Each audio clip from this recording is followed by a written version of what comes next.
Assalamualaikum warahmatullahi wabarakatuh. Apa kabar anak-anak? Semoga semuanya dalam keadaan sehat. Baiklah, hari ini kita akan belajar bab 5, kalor dan perpindahannya. Subtema, kalor pada perubahan wujud benda. Adapun tujuan pembelajaran: 1. Peserta didik dapat menjelaskan pengaruh kalor terhadap perubahan wujud benda. 2. Peserta didik dapat menyelidiki pengaruh kalor terhadap perubahan wujud benda. 3. Peserta didik dapat menganalisis pengaruh kalor terhadap perubahan wujud benda. Sebelum kita ke kalor pada perubahan wujud benda, dalam kehidupan sehari-hari, sering kita amati terjadinya perubahan wujud. Contoh yang sering kalian jumpai yaitu pada air mendidih.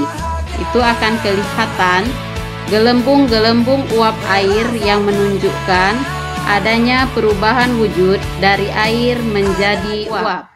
Silahkan perhatikan, simak video berikut ini.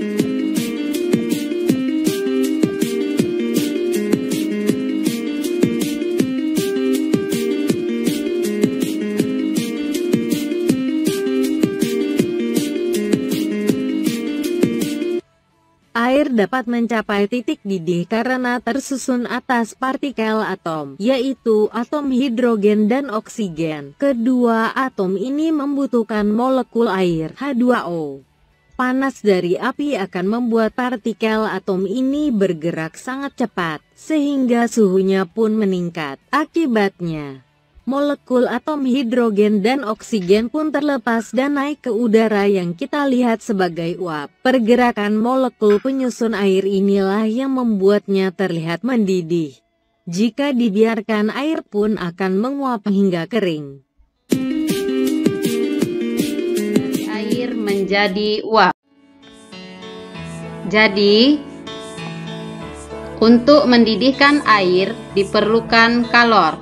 Untuk mengubah wujud zat cair menjadi gas, itu juga diperlukan kalor.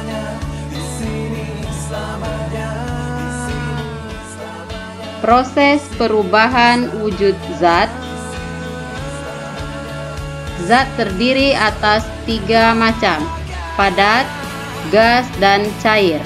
Proses perubahan wujud zat padat menjadi gas itu dinamakan dengan menyublim, artinya dia memerlukan kalor. Sebaliknya, proses wujud gas menjadi padat dinamakan dengan mengkristal atau melepaskan kalor. Kemudian, proses wujud cair menjadi gas dinamakan menguap atau memerlukan kalor. Proses dari gas menuju menjadi cair dinamakan mengembun atau melepaskan kalor. Proses perubahan wujud padat menjadi cair disebut mencair atau memerlukan kalor. Proses dari wujud cair menjadi padat dinamakan membeku atau melepaskan kalor.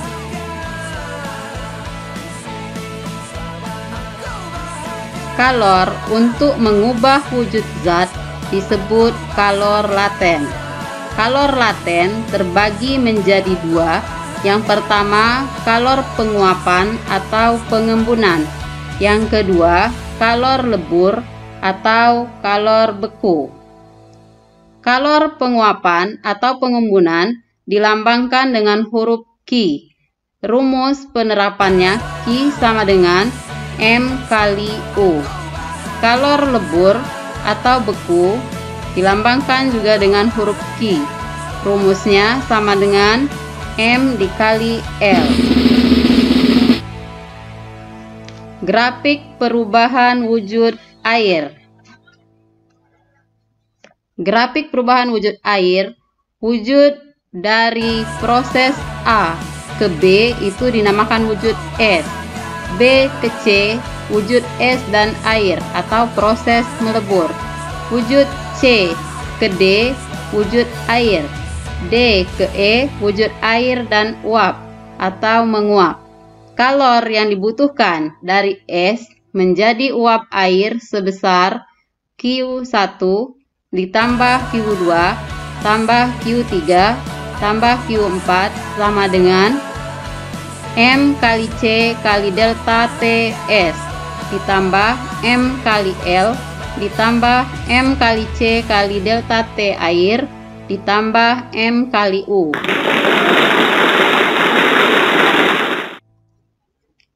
Demikianlah pembelajaran kita hari ini.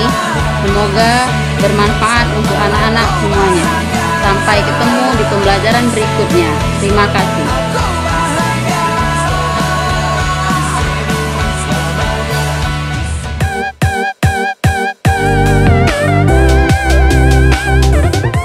Assalamualaikum warahmatullahi wabarakatuh. Apa kabar anak-anak semuanya? Semoga kalian dalam keadaan sehat walafiat, tetap semangat dalam belajar. Baiklah, hari ini kita akan belajar tentang perpindahan kalor secara konduksi dan konveksi. Tujuan pembelajaran kita hari ini adalah peserta didik dapat menyebutkan 3 jenis perpindahan kalor. 2. Peserta didik dapat menjelaskan perpindahan kalor secara konduksi dan konveksi. 3. Peserta didik dapat menganalisis peristiwa terjadinya perpindahan kalor secara konduksi dan konveksi. 4.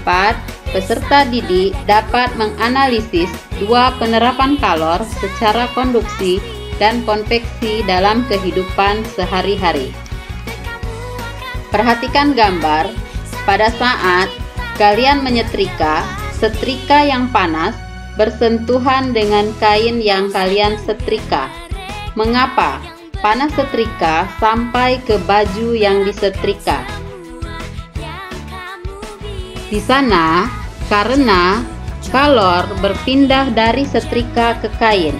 Perpindahan kalor yang seperti ini disebut dengan konduksi. Jadi, konduksi adalah perpindahan kalor melalui suatu zat tanpa disertai perpindahan partikel-partikel zat tersebut. Contoh dari konduksi adalah memanaskan logam. Pada saat memanaskan logam, perpindahan kalor terjadi secara konduksi. Artinya, kalor berpindah, partikel di logam tidak ikut berpindah. Daya hantar kalor terbagi menjadi 2, 1 konduktor, 2 isolator. Konduktor artinya penghantar kalor yang baik. Isolator artinya penghantar kalor yang buruk. Contoh dari konduktor adalah tembaga, besi, aluminium, kuningan, emas, baja, raksa, dan perak. Contoh isolator adalah gelas, plastik, keramik, karet, kayu, kain, wool, gabus, kertas. Konveksi. Perhatikan gambar di bawah ini. Air, di sini ada arus konveksi pada air yang dipanaskan. Air merupakan konduktor yang buruk. Namun, ketika air bagian bawah dipanaskan, ternyata air bagian atas juga ikut panas. Berarti ada cara perpindahan panas yang lain pada air tersebut, yaitu konveksi. Saat air bagian bawah mendapatkan kalor dari pemanas, partikel air menguap sehingga menjadi lebih ringan dan bergerak naik dan digantikan dengan partikel air dingin dari bagian atas. Dengan cara ini, panas dari air bagian bawah berpindah bersama aliran air menuju bagian atas. Proses ini disebut konveksi. Pola aliran air membentuk konveksi seperti pada gambar. Jadi, konveksi adalah perpindahan kalor dari satu tempat ke tempat lain bersama dengan gerak partikel-partikel bendanya. Contoh arus konveksi, terjadinya angin laut dan angin darat. Angin laut dan angin darat, untuk daratan lebih cepat panas daripada lautan. Udara di atas daratan ikut panas dan bergerak naik, digantikan oleh udara dari lautan. Dengan demikian terjadilah angin laut pada siang hari. Angin darat terjadi pada malam hari karena daratan lebih cepat mendingin daripada lautan. Udara di atas lautan lebih hangat dan bergerak naik, digantikan oleh udara dari daratan. Dengan demikian terjadilah angin darat. Demikianlah pembelajaran kita hari ini. Semoga bermanfaat untuk anak-anak semuanya. Terima kasih. Sampai ketemu di pembelajaran selanjutnya. Wassalamualaikum warahmatullahi wabarakatuh.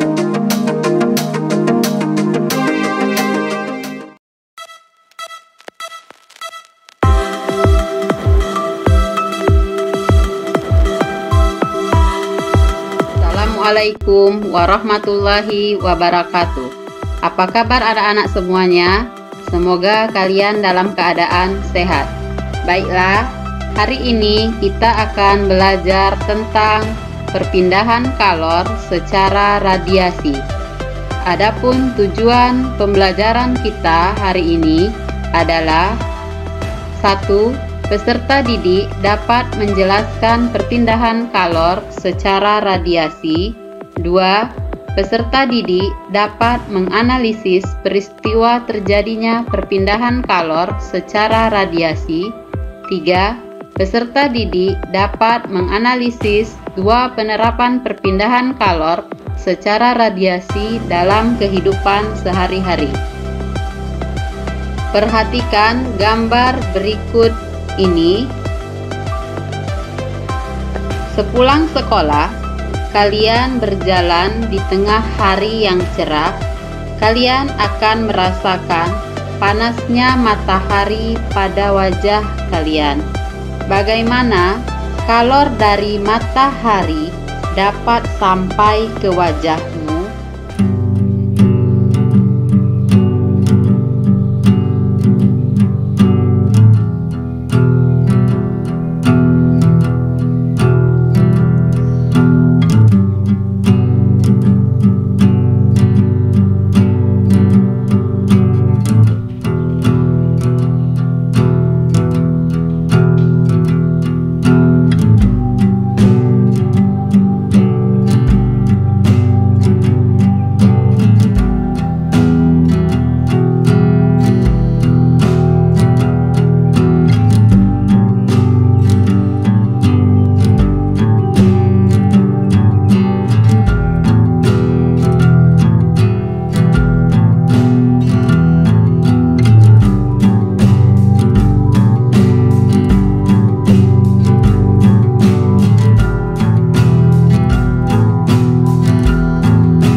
Jadi, dalam ruang hampa tidak ada materi yang memindahkan kalor secara konduksi dan konveksi. Jadi, perpindahan kalor dari matahari sampai ke bumi dengan cara lain. Cara ini yang disebut dengan radiasi. Radiasi adalah perpindahan kalor tanpa memerlukan medium. Contohnya, dalam penerapan kehidupan sehari-hari, api unggun,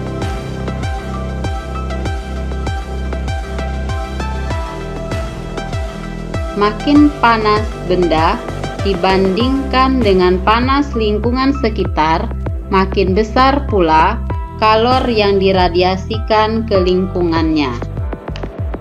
Penerapan perpindahan kalor dalam kehidupan sehari-hari adalah termos,